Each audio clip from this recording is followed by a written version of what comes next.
पुरुषों में उत्तम इसलिए थे क्योंकि उन्होंने अपने पिता की आज्ञा को पालन की। कितने सारे कष्ट थे, किस प्रकार से अपना जीवन धर्म के लिए, लोक कल्याण के लिए, जगत के लिए व्यतीत किया और जिनकी वजह से जंगल में भी मंगल हुआ। परीक्षा की बहुत बड़ी परीक्षा आई, सीता का हरण हुआ। किस तरह से सीता का वह कहाँ पर, किस जगह पर सीता इस विषय याद करके इस प्रकार विद्याधरों के द्वारा सहायता मिलने पर, सहयोग मिलने पर लंका में प्रवेश हुआ। और किस तरह से विद्याधरों ने भूमि गोत्री राम का साथ दिया, किस प्रकार समुद्र को पार करके पहुंचे हैं और जिस महल में रावण ने अपनी पुत्री दी, उस महल के ही महान व्यक्ति हनुमान उनके साथ है। जिस महल में रहते थे, जिस लंका में रहते थे, स्वयं अपना भाई ही अब राम का साथ देता है कि जहाँ नीति न्याय, जहाँ धर्म है, जो धर्म की रक्षा करता है, धर्म की धर्मों की रक्षा, हमेशा हम धर्म की रक्षा करेंगे तो निश्चित धर्म का रक्षा करने वाले की रक्षा करना, ये परस्परोपकार जीवन का संदेश हमें मिलता ही है। और वहाँ जब इस तरह से अष्टामिका महापर्व में भगवान की आराधना की गई, किसी को सिद्धियां देखने में आ गई, किसी को देखने में नहीं आई, उनका पुण्य बढ़ गया। जब वक्त आएगा तो अपने आप वह साथ देगा। धर्म कभी खाली नहीं जाता, चाहे हम अपेक्षा करें ना करें, बल्कि अपेक्षा करने से कम करें। जैसे गुप्तदान देते हैं तो 100% फल मिलता है, 100% होनी चाहिए वो तो गुप्तदान। तुमने अगर दान की चाहना के लिए दान दिया तो आधा हो गया, और मानो उसके पीछे रागद्वेष कर दिया, कौन आगे कौन पीछे, तरह तरह की बातें, तो उससे हमारा उन्हें बहुत नगण्य रह जाता है। कई बार जो व्यर्थ ही चला जाता है। तो हम लोग बिना अपेक्षाओं के धर्म करते हैं। राम ने उपासना की है अष्टामिका महापर्व में, सिद्धों की आराधना की, गाँव जिलानियों की पूजा अर्चा की, अपार पुण्य पाया और अपने आप समझेगा उसको। ऐसे योग बनेंगे कि उनकी विजय ही होगी। और इस गाँव में अष्टामिका महापर्व में शांतिनाथ भगवान के शरण दिलाने में शांतिनाथ का नमोन्मन करके बहुगुणी विद्या की सिद्धि की है। वह चूंकि विख्यात के साथ की है, कुछ पापानुबंधित होने से हो गया, लेकिन वह ऐसे छाया सर्वदृष्टियों के सामने काम में आने वाली चीज थी। ये महापुण्यवान लोग। फिर उन्हें बहुरूपी विद्या की सिद्धि होने के बाद युद्ध प्रारंभ हुआ। युद्ध चलते चलते बहुत सारे ऐसे शस्त्रों का प्रयोग किया गया, ये भी कम नहीं थे। ये नारायण बलभद्र थे, इनके पास में देवों की शस्त्र आते थे, देवों के द्वारा प्राप्त शस्त्र इनके पास होते थे। मैंने खड्गराज के बारे में कहा ही था कि शंभु कैसे जीवन से रहित हो गया था, फिर लक्ष्मण की खड्गराज का प्रभाव। और अगर उस समय शंभु की हिंसा न होती तो आगे ये बात बढ़ती सी का कारण भी न होता। कि एक पर एक ऐसे निमित्त मिलते चले गए और आगे बात बढ़ती चली गई।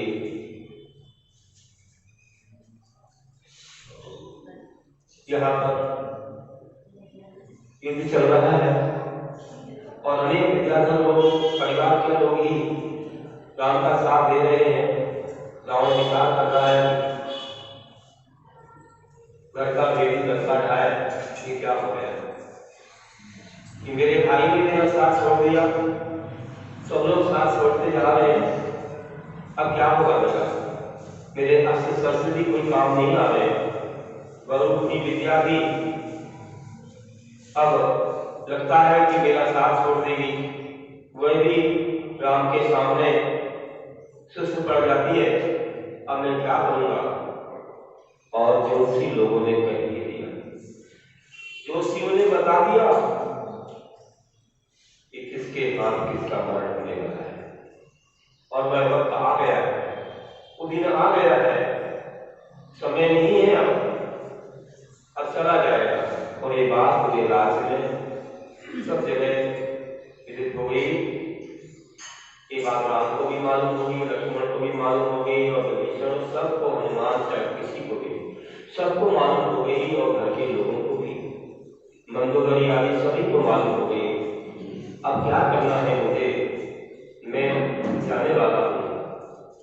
और जब वहां युद्ध क्षेत्र में अपने अपने स्थल पर विश्राम कर रहे थे, क्योंकि एक समय होता था युद्ध का, मेरी बढ़ती थी, युद्ध प्रारंभ होता था और मुझे आता था, युद्ध बंद हो जाता था। कभी कोई किसी के पीछे से बाहर नहीं करता था, स्त्रियों पर कोई बाहर नहीं होता, बच्चों पर कोई बाहर नहीं होता, बिना बताए कोई किसी पर बात नहीं करता। बड़े नियम हुआ करते थे। जब विश्राम का समय था, उस समय राम के मन में आया कि देखो, कोई भी व्यक्ति हो, कोई भी आत्मा हो, कोई भी वस्तु, हर वस्तु के पास अगर हम दुर्गुण देखें तो अलग, लेकिन गुण भी हुआ करते हैं। हम गुणों की दृष्टि से देखेंगे तो हर व्यक्ति के पास कोई ना कोई क्यों ना हो, उसके पास कोई गुण, कोई अनुभव हो, किसी प्रकार की कोई ऐसी विशेष बात उसके पास हो, पश्चाताप के माध्यम से या कोई और अनुभव के माध्यम से, तो उसे हम हासिल करें, उसको भी आनंद आखिर ज्यादा ही है, उसे भी ज्ञान होगा मिल जाएगा, लेकिन फिर भी अभिमान को नहीं छोड़। बताइए, सिर कटा सकते हैं लेकिन सिर कटा सकते नहीं वाली बात हो रही है। और जब युद्ध को निकले थे तभी कह दिया गया था, मंदोदरी आदि रानियों ने समझाया कि आप अब कहाँ जा रहे हैं, ये समय मंगल में नहीं है। हम देख रहे हैं कोई इतने खड़े लेकर के निकल रहे हैं, कुछ अपशकुन ऐसे हो रहे हैं जो बता रहे हैं कि आपकी विजय होने वाली नहीं है, आप मत जाइए और सीता को छोड़िए। नहीं, मैं युद्ध करके रहूंगा, सीता का मैं कुछ करने वाला नहीं हूं, मेरा वश है, लेकिन मैं ऐसे हार नहीं पाऊंगा। मेरे पास सेना कम नहीं है, मेरे पास शक्ति बहुत है। अब क्या है, कुछ नियम होता है कि सत्यनारायण का अंत नारायण से होता है कि नियम। इसी संप्रदाय में धनुष बाण से अंत मानते हैं और किसी संप्रदाय में कहो जैन दर्शन से चक्र से अंत मानते हैं। चक्र रत्न पैदा होता है सत्यनारायण के पास और नारायण के पास में चला जाता है। युद्ध के समय और नारायण के द्वारा सत्यनारायण का उसी चक्र के द्वारा हाथ हो जाता है। और जब युद्ध के समय राम ने कहा कि लक्ष्मण एक बात मानो, बोला क्या? एक बात मानना। बोले बताइए ना, आपको अग्रज है, बड़े भाई है, क्यों नहीं मानना? बस एक ही बात है, हर व्यक्ति के पास कोई गुण होते हैं, आपके कुछ जाने ही वाला है तो क्यों ना हो शिक्षा हम प्राप्त करें।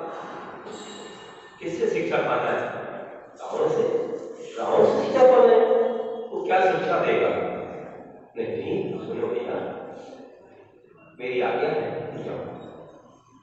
जाओ जहां पर आपका निवास है, जाओ, पास में ही है। ये सबको विदित रहता है, सब मिलने जुलने जाते हैं, किसी बात नहीं, कोई किसी को धोखा नहीं देता है कि अचानक जाकर कोई कुछ कर दे। ये सब नियम होते हैं। और खबर पहुंच गई, लक्ष्मण मिलने आने वाले हैं और सब सैनिक एक दूसरे के साथ में गए और जाकर वहां पर सिर के पास खड़े होकर के कहा कि लंकाधिपति ने कुछ शिक्षा पाने आया है, मुझे कुछ शिक्षा के सूत्र दीजिए। उसने कहा जाओ, मेरे पास कुछ नहीं, मैं कुछ नहीं दे सकता, जाओ। ऐसे ही गए, वापस आ गए। पूरा रोज हुआ, मन में विकल्प हुआ, गुरु महाराज जी सुनाया करते बात। इस कवि की बात है, अनेक कवि हुए हैं, उन्होंने अलग अलग घटनाएं, अलग अलग अपने संदर्भ प्रस्तुत किए हैं। किसी ने कोई अपनी सहयोगियों में प्रस्तुत की है, किसी ने कुछ वास्तविकताएं, किसी ने कुछ और भी शिक्षा के सूत्र दिए हैं। इसमें कुछ शिक्षा मिलती कि वनों से कुछ पाना हो तो हमें झुकना पड़ता है, हमें उनके नीचे से कुछ पाना पड़ता है। हुआ है कि जब लक्ष्मण वापस आए तो राम ने कहा क्या हुआ? बोला मैंने पहले ही कहा कि क्या दे, इतना अभिमान है उसने मुझे लौटा दिया, जाओ मेरे पास कुछ नहीं, मैंने दे। इसमें कोई रहस्य जरूर होगा, राम ने कहा इसमें कोई रहस्य जरूर होगा। पहले बताओ तुम कहां पर खड़े होंगे? मैं सिर के पास, यही तो गलती है। क्या कर रहा था? लेटा था, तो पैर के पास खड़े होना, कुछ पाने के लिए नीचे की ओर खड़े हो जाओ, एक बार और जाओ। मेरा अंतिम भाव है कि एक बार और जाओ और फिर जाके निवेदन करो। फिर गए तो जाकर के पैर के पास खड़े, बोला हे गंगा, मैं आपसे कुछ पाने आया। जीवन तो सबका जाना है, लेकिन कुछ शिक्षा के सूत्र होते हैं, कुछ अच्छाइयाँ होती हैं, उन्हें पाना ज्ञानियों का ही गुण है। इसलिए आप मुझे कोई अच्छी अनुभवी बात बताइए। तो लंकाधिपति ने कहा देखो, बहुत अच्छे वक्त आ गए हो, मेरे मन में भी था कि मैंने इतनी गलतियां की है, मैं पश्चाताप कर रहा हूं और उसका फल मैं पाने जा रहा हूं, मैं उसका फल पाने जा रहा हूं, लेकिन ऐसी गलतियां हुई। देखो, राम ने पर वस्तु से मोह किया, अपनी सीता को खो दिया। स्वर्ण रथ से मोह किया, अपनी सीता को खो दिया, और मैंने सीता से मोह किया तो अपने प्राणों को खोने जा रहा हूं। पर वस्तु खतरे से खाली नहीं, पर वस्तु से कोई मोह नहीं करना चाहिए। बिना स्वामी की आज्ञा से कभी से अपना बनाने का प्रयास नहीं करना चाहिए। ये अध्यात्म नीति है, चाहे वह चेतन हो या अचेतन। तो इस प्रकार जो वस्तु जिसके पास है वह वस्तु उसकी होती है। शरीर, मैंने जो कहना था कह दिया, बस इतना ही मेरे पास और कुछ ठीक है। और वहां से प्रभु का नाम लेते हुए आगे और आए और राम को सब कुछ सुना दिया। राम ने बिल्कुल स्वीकार किया। वास्तव में ये सूत्र बहुत महत्वपूर्ण है और ये हमारे प्रभु का सूत्र है, हमारे गुरुओं का सूत्र है कि पर वस्तु खतरे से खाली नहीं है और पर वस्तु का मोह अपने जीवन को समाप्त कर सकता है। बस पुनः प्रारंभ अपने समय से प्रारंभ हुआ और वही हुआ जो होना था। ये तो निश्चित था, कुछ नियोग था, नियत पर्याय थी और हुआ। युद्ध होते होते होते बहुत सारी ऐसी विद्याएं राम के सामने पलायन कर गई। रावण हार गया, कौन साथ देगा हमारा, और बहू अपनी विद्या भी साथ नहीं दे पाई। बहुत सारे रूप बनाने के बाद भी कुछ नहीं हो पाया। आखिर ये हुआ कि जो चक्ररत्न था वह भी हाथों से चला गया, और वह तो चक्र फेंका था किसी के लिए, लेकिन परिक्रमा लगा के उनके हाथों पर आ गया, उनकी अंगली पर आ गया, और उन्होंने जब चक्र का प्रयोग किया तो रावण के जीवन का अंत हो गया। जिस दर्शन से ऐसा ही वर्णन है पुराणों में पढ़ते हैं।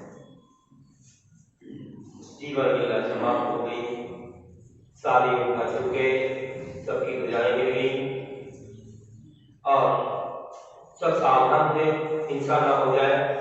ऐसी हिंसा नहीं हो पाई। मालूम था इनका ही होगा, इनको ही लड़ने दो, और बहुत ही विधि विधान से काम हुआ, क्योंकि राम ने पहले कहा था कि हमें कोई युद्ध नहीं करना है, आप सीता देखो। नहीं माना तो लंकाधिपति के परिवार वाले ही राम का साथ देने लगे रक्षा, और सब आ गए तो कहने लगे बस आप ही इस लंका के अधिपति हैं, हे राम आप बताइए। क्योंकि नारायण वैसे 3 खंड के अधिपति होते हैं, लेकिन बड़े भाई इसलिए पहला ही पड़ेगा। अंदर में कभी लोग ऐसा ही कहा करते हैं कि राम को राज्य मिल गया। राम ने कहा अरे भाई, मैंने राज्य पाने के लिए युद्ध नहीं किया है, हमारा राज्य तो अयोध्या में है, परोक्ष में राजमान भी कर रहे हैं, मुझे राज्य नहीं चाहिए, मुझे सीता चाहिए। नहीं, आपको राज्य भी सौंपेंगे, सीता भी सौंपेंगे, आप बताइए। बड़े स्वागत सम्मान के साथ रावण के मरने की जो भी बातें थी उसको तो लोग भूल गए, और राम के स्वागत में लक्ष्मण सीता सबके इस जीवन से प्रभावित होकर के इतने लोग खुश हो गए, इतने खुश हो गए, क्योंकि लोग बेजान हो गए थे रावण के व्यवहार से। सबने माना कि वास्तव में इस लायक ही होगा, और वहां प्रवेश किया। बड़े मंगल वातावरण के साथ प्रवेश किया, अच्छे वाद्यों के साथ। वहां महल में पहुंचे, मंदोदरी आदि रानियों ने आरती उतारी, बहुत अच्छे मंगल गीत गाए, और सब कुछ हुआ। सब होने के बाद राम वहां पर रुकते हैं, उनकी अच्छी सेवा होती है, और वहां रहते रहते कुछ दिनों बाद सोचा कि राज्याभिषेक हो जाए, लेकिन उन्होंने इनकार किया, नहीं ऐसा नहीं हो सकता है, इस राज्य का अधिकारी कोई और दूसरा हो, विभीषण यहाँ राज्य करे, मुझे राज्य नहीं चाहिए। और वहां पर कहते हैं कि 6 महीने तक राम को हाथी पर बिठाकर, रथ में बिठाकर पूरी लंका की सैर करते, एक एक चप्पा चप्पा दिखाया, कहां पर क्या है, सब चीजें प्राकृतिक दृश्य दिखाए, समुद्र दिखाया, और वहां के मेघों को दिखाया, महल दिखाए, खजाने दिखाए, एक से एक चीजें सब दिखाई, विद्याधरों के पास क्या नहीं हो, सब कुछ दिखाया। और जब 6 महीने के बाद वे वहां से जाने के लिए भाव करते हैं, प्रस्थान का समय है, हिल मनाया, मंदोदरी में सीता से संबंधित हो ही गई थी, कोई बात नहीं थी, और कहा हे राम, हे लक्ष्मण, हे सीता, आप यहाँ से जाएंगे, हमें जितना कोई दुख रावण के जाने से नहीं हुआ, उससे महादुख हमको आपके जाने से। इतना महान आपका जीवन है, हम चाहते हमेशा आप यहीं पर रहे, हम आपको भाई मान के, आपको पिता मान के रहेंगे, आप यही कर रहे हैं, हमारे जीवन के आप रक्षक हैं। आपके बिना हमारा जीवन शून्य है। हमारा धर्म आपसे बड़े बहुत बड़ा। आपने राम ने कहा, राम ने दृष्टि उठा के भी नहीं देखी, हमेशा माँ के समान ही कहा, हे माँ, बड़े नाली के रूप में ही पुकारा करते थे। तो जब उन्होंने समझाया कि अब मेरा समय हो गया है, मेरे 14 वर्ष पूरे हो गए हैं, मुझे अपनी अयोध्या को लौटना है, बहुत दिन लग जाएंगे वहां तक जाने के लिए। विभीषण आदि ने कहा, अब आपको दिन नहीं लगेंगे, आप हमारे परिवार के हो गए, हम आपको विमान में ले जाएंगे, आपको पैदल नहीं जाना, हम सब चलेंगे आपके साथ, सारे विद्यालय चलेंगे, बड़ी सेना के साथ चलेंगे, और आपको एक परिवार का सदस्य मान के ले जाएंगे, आपको हमें राजा मान के ले जाएंगे। ठीक है। और सब ये सब जब बातें हो रही थी और सीता को भी एक आनंद की अनुभूति हो रही थी कि देखो आखिर एक कवि के मन से तो रावण की पुत्री सीता ने, एक कवि के मन से, क्योंकि जब आपको मालूम कि एक समय एक खेत में एक कुंभ के अंदर एक कन्या प्राप्त हुई। कारण जोशी ने कह दिया था कि ये पुत्री आपके मन का कार्य बनेगी। अच्छा, मेरी मन का कार्य बनेगी? उसको एक बड़े कुंभ में रख करके खेत में गड़वा दिया, और राजा जनक के खेत में हल चलाते समय वह निकल आया। राजा जनक के यहाँ बड़ी, और आखिर उसका विवाह राम से हुआ, और वही हुआ जो कहा था, जो सीओ की बात, जो नियत था, नियत पर्याय में परिवर्तन।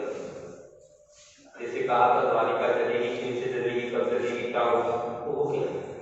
बस कुछ नियम पर्याय, अनियत भी होती है, उसको पुरुषार्थ कहा जाता है। और ये हुआ कि वह पुत्री का कारण, इसलिए जब वह मंदोदरी के सामने आती थी तो मंदोदरी का शरीर एकदम प्रफुल्ल होने लगा, जैसे मैं अपनी पुत्री को अपनी गोद में ली। ऐसा और भी अच्छा लिखा है पुराणों में, बात कहना नहीं सकते, इतनी अच्छी बात लिखी है। इतना आनंद था कि मेरी पुत्री मेरे घर में आई, और जो नियम था तो हुआ, और ऐसे महान व्यक्तित्व मेरे घर में आए।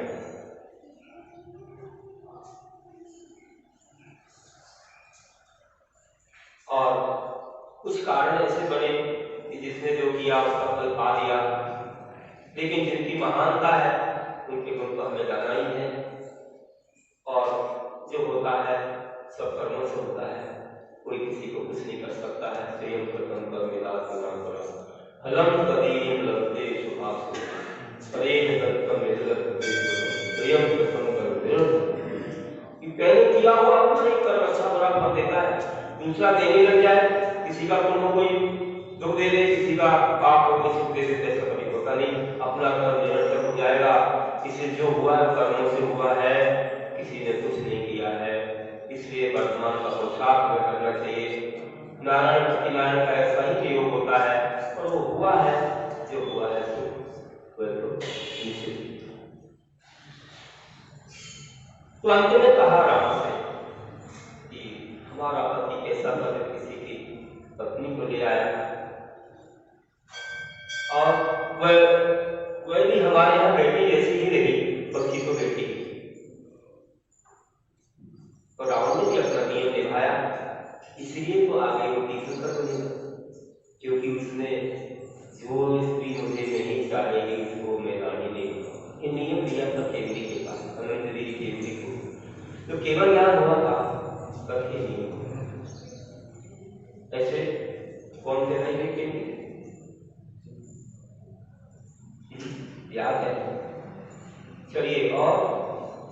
ऐसे वे महान आत्मा और उनके पास नियम साथ ही कैलाश पर्वत पर की गई जो भक्ति, भगवान की भक्ति ने, अनंत भक्ति भावना ने उसे तीर्थंकर करने का संचय कराया।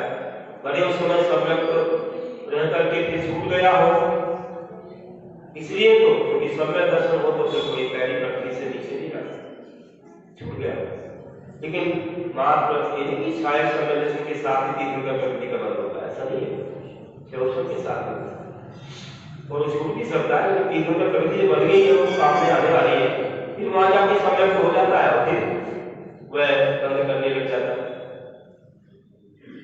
इस प्रकार ये चलता रहता है और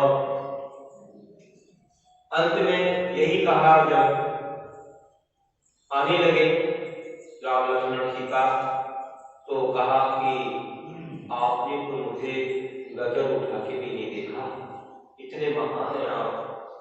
धन्या राम तुया माता, धन्या राम तुया पिता, धन्या राम तुया वंशा, परिवारा न पश्यति।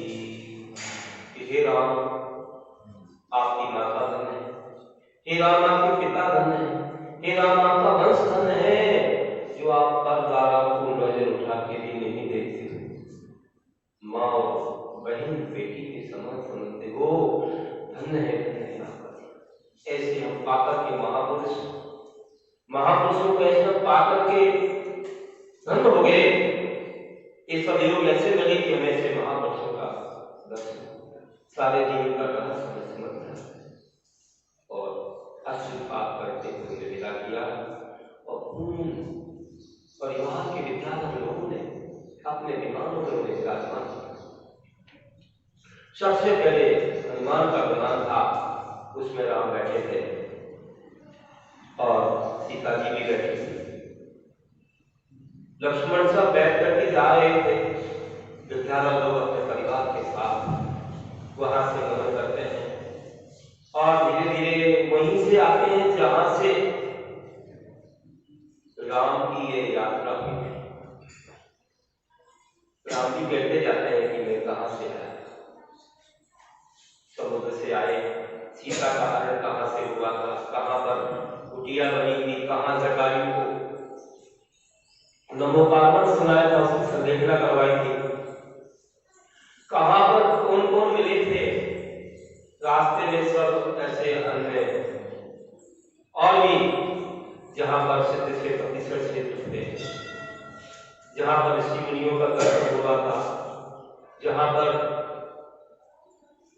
भरत से और केकई माता से क्षमा मांगी और सभी माताएं जहां पर आई थी, विलाप कर रही थी, अंतरंग से क्षमा हुई थी, वो सब स्थान देखते हुए जा रहे थे और कुछ ही थोड़े से ही समय में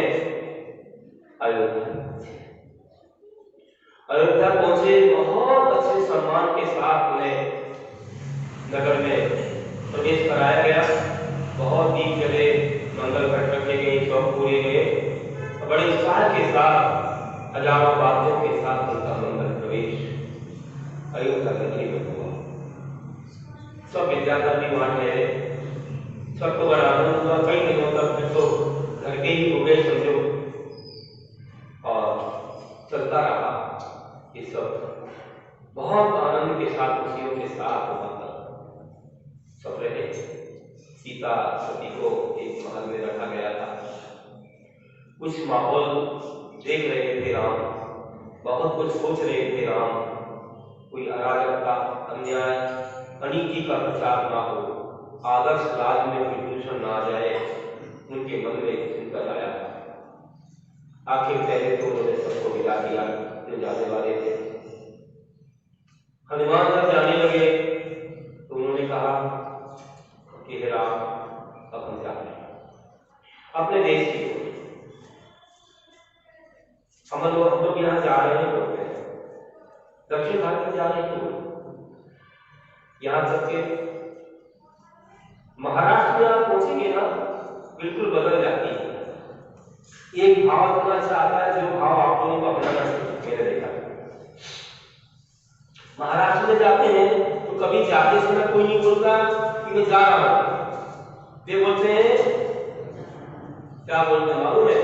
वे बोलते हैं कि मी जाऊंगे को, मी जाऊंगे, मी मतलब मैं जा करके, जाऊंगे तो आता हूं, मैं जाके आता हूं। कर्नाटक में जाते हैं, बोलते हैं नामू होगी बर्तीनी, नामू होगी बर्तीनी, मैं जाकर के आऊंगा। तमिलनाडु में जाते हैं नान कोई करे, मतलब इस प्रकार से बोलते हैं कोई बोलने मतलब हो जाता है कि मैं जा करके आता हूं। हर एक भाषा में ये होगा, मालूम नहीं, लेकिन हिंदी में मैं देखता इसमें सब बोल देते मैं जाकर आता हूं नहीं बोलते। अब आप सोचो तुम लोग क्या बोलना चाहिए। अगर वहां कोई बोल दे कि मैं जा रहा हूं तो लोग रोने लग जाएंगे, मतलब अब पूरे से जा रहा हूं, अब सोचो विचारों कि हमें क्या बोलना चाहिए। यहाँ पे लोग उसको पसंद कर लेते हैं, आप लोग कैसे पसंद करते मालूम नहीं पड़ रहा है। क्या बोलना चाहिए? बोलो इधर जाके आता हूं। ये लोग ये ना सोचते हो कहीं कि कुछ जाके आता हूं बोल रहा हूं, बोल देगा तो मुझे भाग लगेगा, इधर से आ जाएगा क्या, मुझे इसको रखना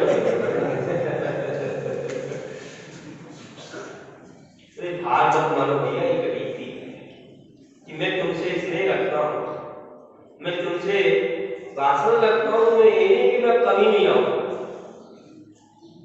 इसलिए बोलना चाहिए कि मैं जाकर कितना अच्छा है। देखो ये भाव, एक एक चीज हमें समझ में आती है। तो हनुमान ने ये नहीं बोला होगा कि मैं जा रहा हूं, हनुमान ने ये बोला होगा कि हे राम अब मैं अपने देश जाकर इतने जल्दी तो आ नहीं जाएंगे। कोई बोल करके जा रहा है इसका मतलब कि थोड़ा समय, बहुत बहुत दिन हो गए, कई वर्ष हो गए अब मैं जाकर। पहले विद्याधर यहाँ भी रहा करते थे, वहां भी, क्योंकि चौथे काल में सब समान ही, सब व्यवसायी थे और उस वहां का सब वो सब जो विधि आयु खेल वगैरह सब मिला करते थे, इसलिए चलता था। आज नहीं आते विद्याधर हो गया, विद्यार्थी श्रेणी में रहते हैं, वहां से आगे मोक्ष होता है, आगे वहां नहीं बनते, विदेश क्षेत्र वगैरह जाते हैं, लेकिन यहाँ नहीं आते होंगे, अगर व्यक्ति को देखेंगे नहीं आते। तो विचार करो कि हम लोगों को ये सबक मिल रहा है, और हनुमान ने जब कहा कि हे राम मैं जाकर आता हूं, मुझे कुछ संदेश दीजिए, कोई अच्छी शिक्षा दीजिए, क्योंकि अब समय लग सकता है, आपसे कुछ शिक्षा चाहिए, जो शिक्षा शुद्ध हमेशा याद रखें। तो क्या बोला? एक दिन मैंने बोला था, याद है क्या बोला? परोपकार के रूप में निस्वार्थ भावना देखो कितनी महत्वपूर्ण। राम ने कहा कि हे हनुमान, तुमने जो उपकार मेरे पर किया है, ऐसा उपकार मुझे तुम्हारे ऊपर न करना पड़े, बस एक मेरा संदेश है, ये भी दिखाओ। क्या कि किसी का परिवार, किसी के परिवार का कोई सदस्य कहीं चला जाए, गुम जाए, गुमराह हो जाए, या उसका अपहरण हो जाए, कोई किडनैप कर ले, और फिर कोई उसे ला करके दे, सहयोगी बने, पूरा पूरा जीवन अर्पित करे, फिर सामने वाला विचार करे कि भैया इन्होंने इतना अच्छा किया है, मेरे सदस्य को मुझे वापस दिया, ला दिया, सब कुछ कर दिया, इतना जोखिम उठाया, तो मैं भी यही भावना रखता हूं कि कल के परिवार का सदस्य घूम जाए तो मैं भी ला करके दूं। विद्वान ऐसे ऐसे उपकार की भावना कोई ज्ञानी करेगा क्या? कदापि नहीं करेगा कि कोई इस प्रकार की दुविधा में पड़े हो मैं उसको सहायक बनूं। मैंने डॉक्टर के बारे में कहा था कि डॉक्टर वही सच्चा है जो विचार करे कि हे प्रभु का कि मेरी दुकान पर कोई आए, मेरे क्लिनिक पर हॉस्पिटल में कोई नहीं आए, कि कोई बीमारी ना पड़े, सब स्वस्थ रहे, सुखी रहे, सब चीज जगत के कोई कमी ना करे। सर्वे भवन्तु सुखिनः सर्वे सन्तु निरामयाः सर्वे भद्राणि पश्यन्तु मा कश्चित् दुर्भाग्येत्। ऐसा सोचने वाला डॉक्टर कितना महान है और फिर भी वो पीछे नहीं हटता है। कारण कि उसे तो कला है, ज्ञान है, अनुभव है। कर्म योग में किसी को रोग व्याधि आदि से दूर करेगा ऐसा नहीं है, लेकिन वह भावना लाता है इन्हें किसी को भी दुविधा में ना पड़ना पड़े, उसे कोई रोग ना हो, वो सच्चा डॉक्टर है। और जो ये कहे भगवान अच्छा सीजन आया है, सबको अच्छा फ्लू हो जाए, वायरल हो जाए, कोरोना हमारी दुकान अच्छी चले, हो गया। इसका मतलब कि हम दूसरे को दुखी करके अपने को सुखी बनाना चाहते हैं, गलत बात है। तो राम ने ये संदेश दिया कि हनुमान कभी भी हम वह दिन नहीं देखना चाहते कि कभी किसी के परिवार का सदस्य ऐसा हो, आपके परिवार में कोई कठिनाई आए, ऐसा मैं नहीं विचार करता हूँ। आप हमेशा सुखी रहें, कभी ऐसी दुविधा किसी के जीवन में ना आए, बस यही मेरी भावना। इतना अच्छा लगा वो कि वाह इतने आदर्श है, मर्यादा पुरुषोत्तम है, अपनी मर्यादा रखते हैं, हर वचनों में एक शब्द इनका बड़ा मर्यादा है, इनका जीवन कितना बड़ी अच्छी शिक्षाएं मिली और देते रहेंगे। इनके जीवन से हम बोलने में कम, देखने में ज्यादा देते हैं। भले इनका बोलते हो, इनके जीवन से हम इनको देखते हुए लेते हैं कि इनकी क्रिया कैसी है, इनकी चाल चलन, इनका रहन सहन, सारी चीजों से हमें शिक्षा मिल रही है। इनसे क्या वचनों में शिक्षा लेना है, हम तो प्रैक्टिकली इनसे शिक्षा पाते हैं, आचरण में हम पाते हैं।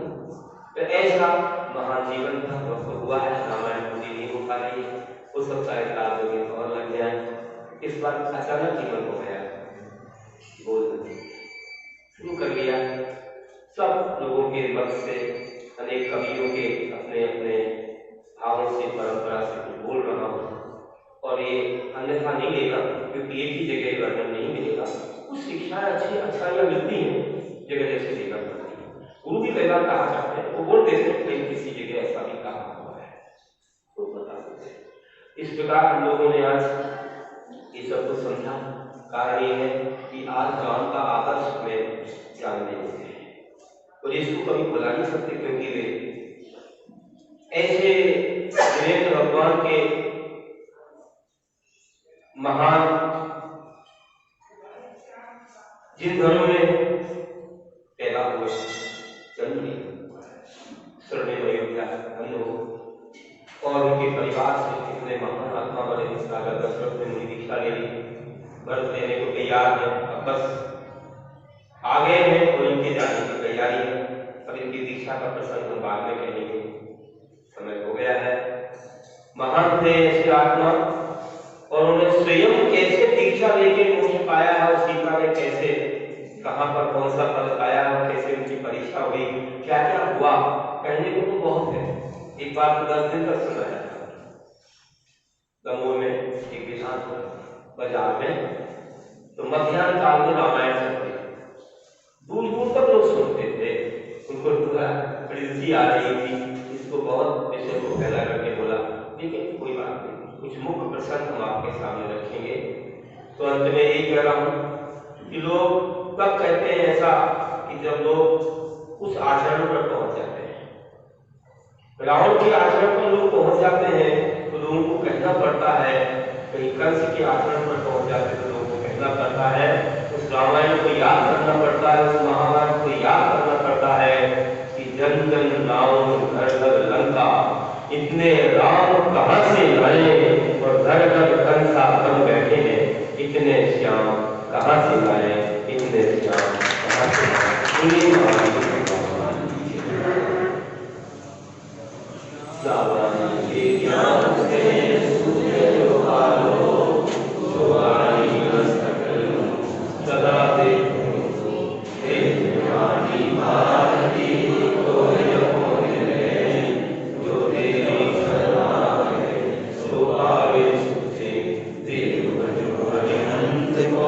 गुरु